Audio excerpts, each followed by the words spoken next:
Hey everybody, Coach Andrew here.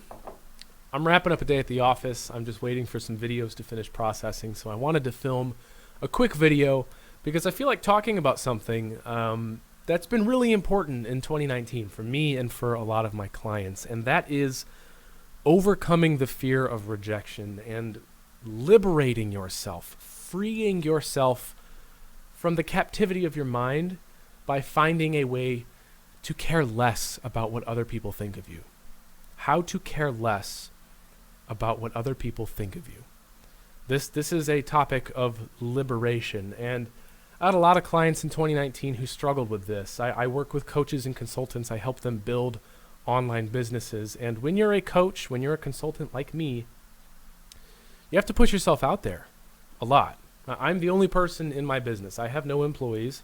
I have some people I outsource things to, but I am the one who makes this stuff happen. I make the videos, I make the advertisements, I'm in the videos, my picture is everywhere, and I'm constantly putting stuff in front of people, and a lot of people aren't going to like me. A lot of people don't like me. There are people who dislike my videos, who leave mean comments. There's people who send me nasty emails.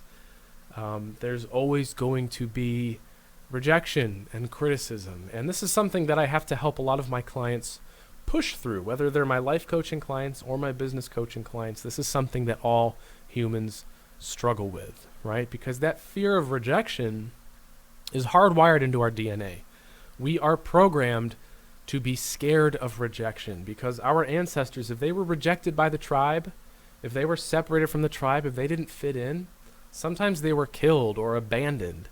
And so fitting in and trying to please people around you is a survival strategy. It really is. And I think it's really, really important that we start there, and that if you're struggling with a fear of rejection or a fear of criticism, that you understand that. You need to understand that your fear of criticism and rejection is simply a biological survival mechanism. It is hardwired into your DNA, and it's probably something that humans are going to have for the foreseeable future, and you just need to accept that. There's a lot of other things that the human body does that don't make sense, that may have made more sense for our ancestors. There's a lot of things about our metabolism, the way we absorb calories and nutrients, that benefited our ancestors but don't so much benefit us anymore, right? Because our ancestors wanted to store lots of calories because food was scarce. We still have that DNA, and now all of us are overweight. Food's no longer scarce, right? So the DNA isn't broken. It's just the way that it interacts with the modern world is out of touch, right? There's a disconnect there. So understand that your fear of criticism or rejection is not a bad thing. It's not broken. It's not evil. And you're not broken. You are just reacting to what is hardwired into your brain. And you need to find a way to navigate that more effectively. So in this video, I'm going to talk about a few key thinking points that I work through with my clients, and these are things that you should try to meditate on, things that you should really, really spend time thinking about, because if you spend enough time thinking about these things, and if you journal about them and talk about them with other people, you'll start to find your own way of accepting these ideas as principles and finding a way to live by them, because ultimately that's what this comes down to.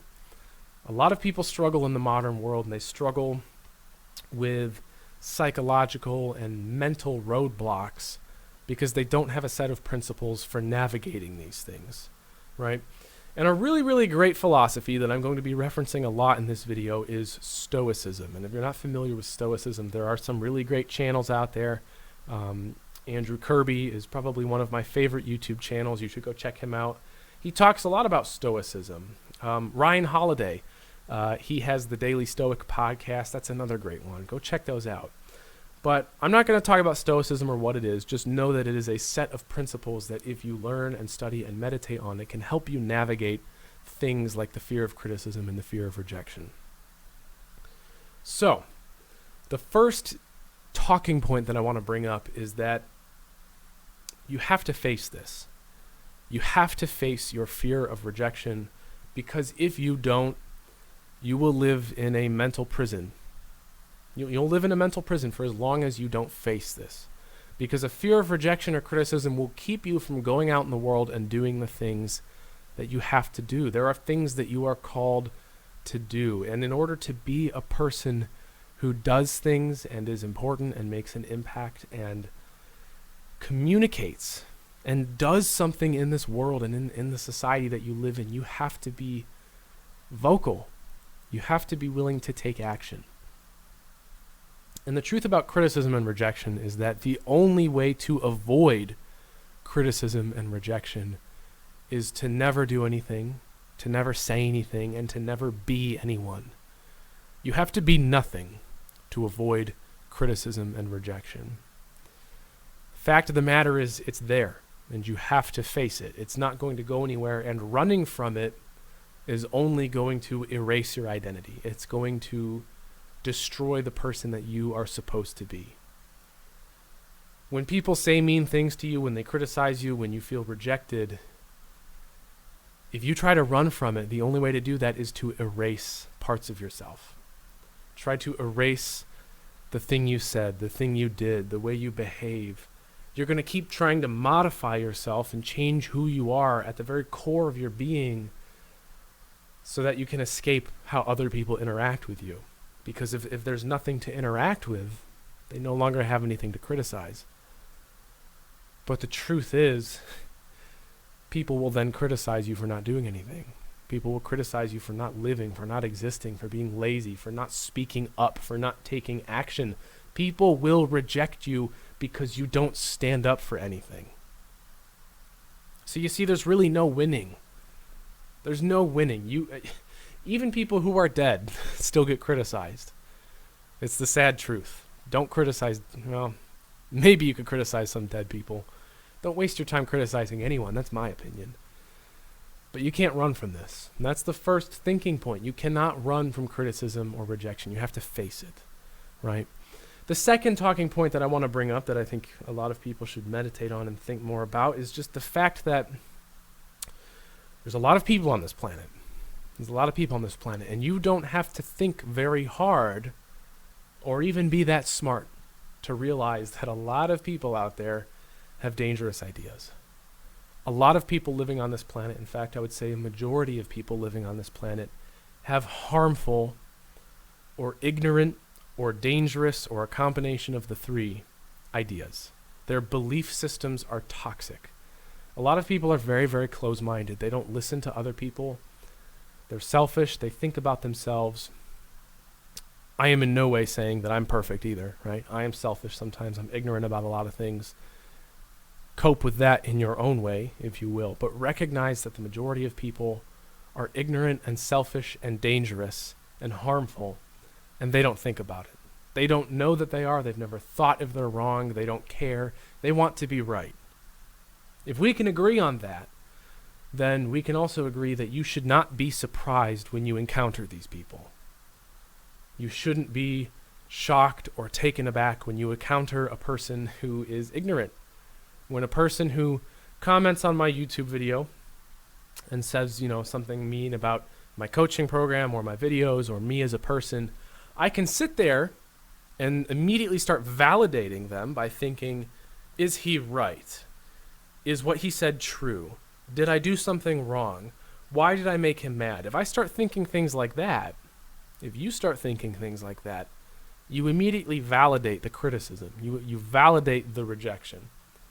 An easier way to go about this is to instead look at it and say, oh, here's a person who's literally never met me, probably didn't watch my video, doesn't know anything about me other than the context of what they did watch, which is next to nothing. It takes hours to get to know a person. Here they are, in all their glory. Should I be surprised? Should I be surprised that this person is here saying this? And the answer is no. There's billions of people using the internet. They're all coming from different walks of life, and you have no idea who they are, what they've been through, what their life story is like, whether their ideas are good or not, how self-critical they are, how many insecurities they have, how intelligent they are. You don't know any of these things, right? I think it was Colin Powell who once said that in order to make a good military decision, you only need about 40% of the relevant information. 40% to make a good military decision. Someone who criticizes you and doesn't know you how much relevant information do you think they have? And furthermore, how much relevant information do you have about them to then make a judgment about whether or not they're right? So not only should you be surprised when negative people come out of the woodwork and attack you, not only should you not be surprised, but you should also ask yourself, do I have enough information to validate their claim? And the odds are you don't. The odds are you're missing a lot of information. You're missing just as much information as they are. They could be making a baseless claim, but if you're sitting there trying to validate it or figure out whether or not they're wrong, whatever conclusion you come to is also baseless. And the whole thing is just kind of a waste of time. So a lot of times the best way to deal with criticisms and rejections, particularly ones that are online from strangers, is to just ignore it. You shouldn't be surprised. It's inevitable. And you should just let them go along with their merry little day, right? Because they left their comment, they said something mean, it made them feel better about themselves, and the least you can do is just let them have that, right? If they feel better about themselves because they need to criticize a stranger online, then the best thing you can do for them is let them enjoy that moment. Furthermore, I want you to really ask yourself, very, very seriously and deeply, ask yourself, why do you want their approval? If they're someone who doesn't even know you, who has already criticized you, their claim is probably baseless because they don't have enough relevant information to actually make the judgment that they were casting upon you. Why do you want their approval so badly? And the truth about humans, again, this goes back to the roots in our DNA, the biological programming we have. We have this desire to be liked. We know it's in our DNA. We know why it's there. But when we think rationally about it, it doesn't make a lot of sense. And if you're someone who can meditate deeply on that question, you'll start to free yourself from that mental trap, and you'll start to realize that so much of us spend so much time trying to please people that we don't even like. We try to get approval from people that we don't even approve of, right? All of these people in this world, how many of them actually matter to us? How many of them know us well enough and intimately enough to really know who we are, to really know our heart and our soul, and understand where our ideas and our words are coming from? Very few people. Those are the people we should care about.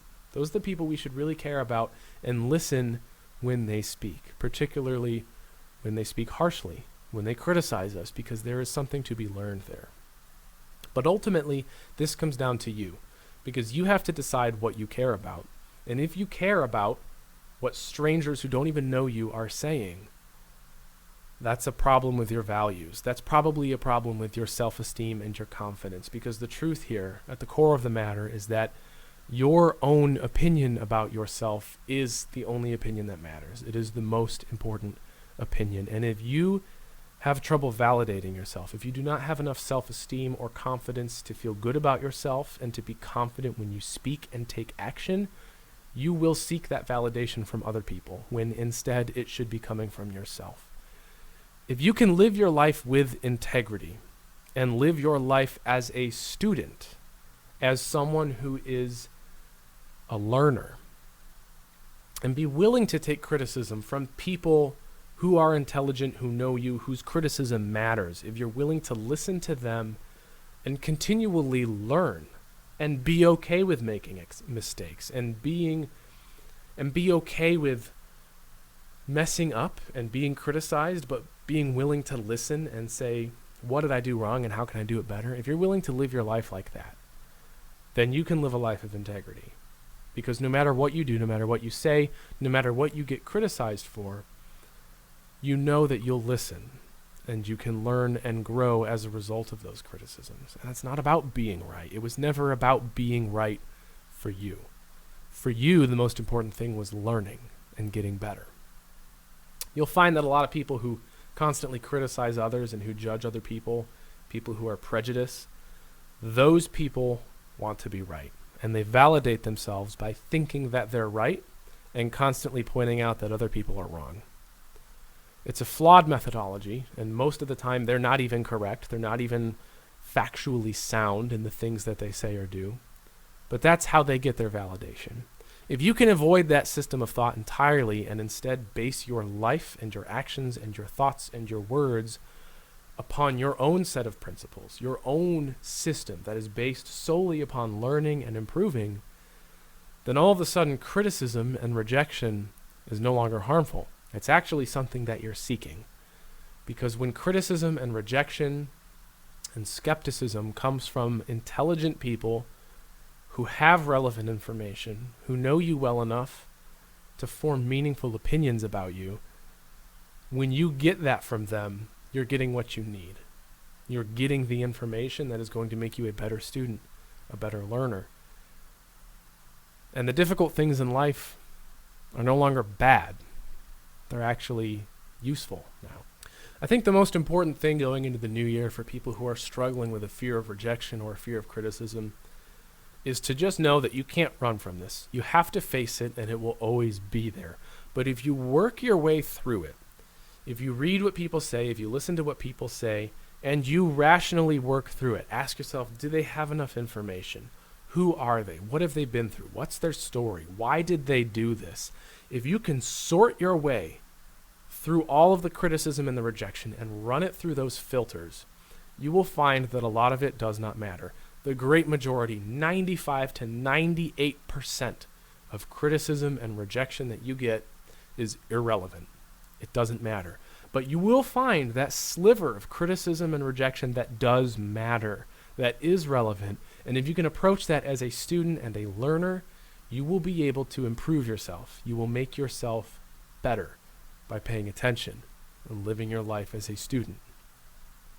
And you will also discover that the thickness of your skin will grow. Your ability to handle this criticism, to handle the rejection, will greatly improve over the span of your life, and you will continually get more and more comfortable putting yourself out there and being in front of people. And before you know it, a lot of things that used to hurt you will no longer matter, and instead you will smile and look at these things and be able to learn from them. Your life is what you make it ultimately, and you can make the criticisms and rejections from other people things that hurt you, or you can make it information that nourishes you. It's ultimately up to you. There's a lot of meditation and a lot of thought and reflection that has to go into developing these qualities, but ultimately your goal in life should be to transform yourself from someone who wants to be right, someone who wants to be approved of, someone who wants to fit in, into someone who wants to learn, someone who wants to grow, someone who wants to get out there and experience pain and trial and error and success and joy and grief and all of these things, because they can all teach you something. And rejection and criticism fits right in there. These are things that can teach you and ultimately begin to enhance your life if you just change the way you approach it, change the way you think about it, and change the way you receive it. Don't fight it, accept it. And you can turn criticism and fear into something that pushes you forward. I hope this video was helpful to some of you. It was completely unscripted. I was just feeling like talking about this. So let me know in the comments if you have questions about rejection or criticism, and you can let me know what your goals are for 2020. If the video was helpful, please leave a like and consider subscribing to the channel. I have a whole playlist of videos like this one called Coach Andrew Talks, where I just talk about important things, concepts related to self-development.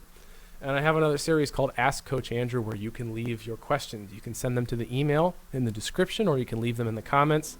And if it's a good question, I'll film a video and answer it for you and post it up on the channel. And if you're really into self-development, please consider subscribing. Stick around for more content. I appreciate each and every one of you, and I wish you the best of luck moving into the new year. I hope you all enjoy the rest of your day. Take care.